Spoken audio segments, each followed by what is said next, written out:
Hi hello నమస్తే welcome to sauce TV నేను Shiva.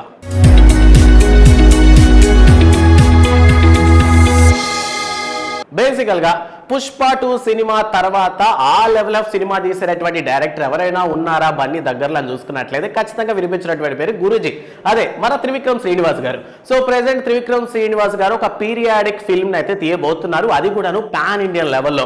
And ఈ క్రమంలో స్క్రిప్ట్ పరంగా కూడాను కాస్త గట్టిగా, అంటే నార్మల్గానే త్రివిక్రమ్ గారి సినిమాస్ చాలా లాజిక్స్ ఉంటాయి అండ్ చాలా పురాణాల యొక్క ఇన్ఫ్లుయెన్సెస్ ఉంటాయి కదా.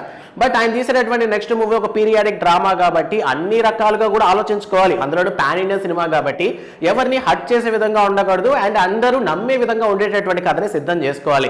అండ్ చేసేటటువంటి పీరియాడిక్ కాబట్టి గ్రాఫిక్స్ పరంగా కూడాను రాబోయేటటువంటి జనరేషన్ సంబంధించి ఉన్నటువంటి ఏఐ టెక్నాలజీ ఏదైతే ఉందో, విఎఫ్ఎక్స్ ఏవైతే ఉన్నాయో, సో వాటన్నిటి కూడా కరెక్ట్గా ఆలోచించి కథని సిద్ధం చేసుకోవడానికి, సినిమాని తీయడానికి కాస్త టైం పట్టే ఛాన్సెస్ ఉంది. సో ఈ క్రమంలో ఏమనుకున్నారంటే ఆఫ్టర్ సుకుమార్ సినిమా తర్వాత త్రివిక్రమ్ గారి సినిమానే ఫిక్స్ అనుకున్నాం, అల్లు అర్జున్ గారు చేసినటువంటి సినిమా.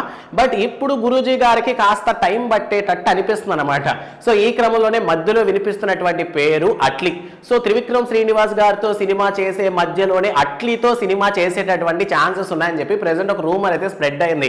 బట్ ఇది రూమరా కాదా అని చూస్తే బిఫోర్, అంటే పుష్ప సినిమా రిలీజ్ అవ్వడానికి ముందే కానీ చూస్తున్నట్లయితే త్రివిక్రమ్ శ్రీనివాస్ గారితో సినిమా కంటే ముందర కూడాను అట్లీ ఒక కథను వినిపించాడు అని చెప్పి చెప్పడం జరిగింది. బట్ అటేలో కథకి సంబంధించి కొన్ని మిస్టేక్స్ ఉండటం అండ్ మిస్అండర్స్టాండింగ్స్ ఉండటం వల్ల కథ మళ్ళీ మారిపోయిందని చెప్పారు. బట్ ప్రెసెంట్ వినిపిస్తున్నటువంటి మాట ఏంటంటే గురూజీ గారు సినిమా తీయడానికి ఒక 1 year టైం పట్టే ఛాన్సెస్ ఉన్నాయి. సో ఈ క్రమంలోనే అట్లీతో సినిమా తీసేస్తాడా లేదా 2 సినిమాల్ని ప్యారలల్ గా చేస్తాడా అంటే చాలా మంది చెప్పేటటువంటి మాట ఏంటంటే ప్యారలల్ గా చేసేటటువంటి ఛాన్సెస్ చాలా తక్కువ. ఎందుకంటే అట్లీ సినిమాలు కూడా ఏం చిన్నవి కాదు అండ్ ఆ సినిమాలో కూడా హీరోస్ ఒక డిఫరెంట్ గెటప్స్ లో ఉంటారు, అది కామన్ గా వచ్చేటటువంటి ఒక విషయం. సో గురూజీ సినిమాలో ఒక గెటప్ వాడి లేదంటే అట్లీ సినిమాలో మరో గెటప్ అంటే 2 సినిమాలకి ప్యారలల్ గా షూటింగ్ అనేది నడవడం కష్టం. సో ఓవరాల్ గా తీస్తే అట్లీతో లేదా త్రివిక్రమ్ శ్రీనివాస్ తో. సో త్రివిక్రమ్ శ్రీనివాస్ పరిస్థితి ఏంటంటే ప్రెసెంట్ అండ్ స్టోరీలో బిజీగా ఉన్నారు కాబట్టి అట్లీతోనే సినిమా తీసే ఛాన్సెస్ ఉన్నాయని ఒక వర్గం వాళ్ళు అంటున్నారనమాట. సో ఓవరాల్ గా చూడాలి, దీనికి సంబంధించి క్లారిటీ రావాలని కొద్ది రోజులు వెయిట్ చేసి చూడాల్సిందే. ఇక రీసెంట్ గా కాంట్రవర్సీలో వచ్చి కాస్త బయటకు వచ్చి ప్రెసెంట్ ఇప్పుడే పుష్పరాజ్ గారు, అదేమన్నా ఐకాన్ స్టార్ అల్లు అర్జున్ గారు ఈవెంట్స్ లో కనిపిస్తా ఉన్నారనమాట. రీసెంట్ గానే కనిపించారు చాలా దగ్గర కూడా ఒక న్యూ లుక్ తో. సో ఓవరాల్ గా అల్లు అర్జున్ ఇస్ బ్యాక్ అన్నట్టయితే అనిపించింది పర్సనల్ గా నాకైతే మాత్రం. సో మీకు ఎలా అనిపించింది అండ్ నెక్స్ట్ అది తీయబడేటువంటి సినిమా ఎవరితో తీస్తే బెటర్ అని మీ ఒపీనియన్ అన్న విషయాన్ని కామెంట్ సెక్షన్ లో మాతో పంచుకోండి.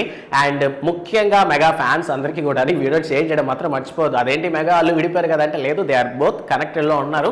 అండ్ రీసెంట్ గా ఈ విషయానికి సంబంధించి అల్లు అరవింద్ గారు, మెగాస్టార్ చిరంజీవి గారు కూడా ఈవెంట్స్ లో కాస్త కమెంటెడ్ గా మాట్లాడడం జరిగింది. అంటే ఇద్దరు కొంచెం ఈక్వల్ వర్డ్స్ తో యూజ్ చేసినట్టు అనిపించింది కాబట్టి సో మాక్సిమం మెగా ఫ్యాన్స్ అందరికీ ఈ వీడియోని షేర్ చేయడం మాత్రం మర్చిపోవద్దు. అండ్ ఇలాంటి మరిన్ని ఇంట్రెస్టింగ్ అప్డేట్స్ కోసం, మూవీకి సంబంధించిన ఇంట్రెస్టింగ్ విషయాల కోసం సాస్ టీవీని సబ్స్క్రైబ్ చేసుకోండి. Thanks for watching.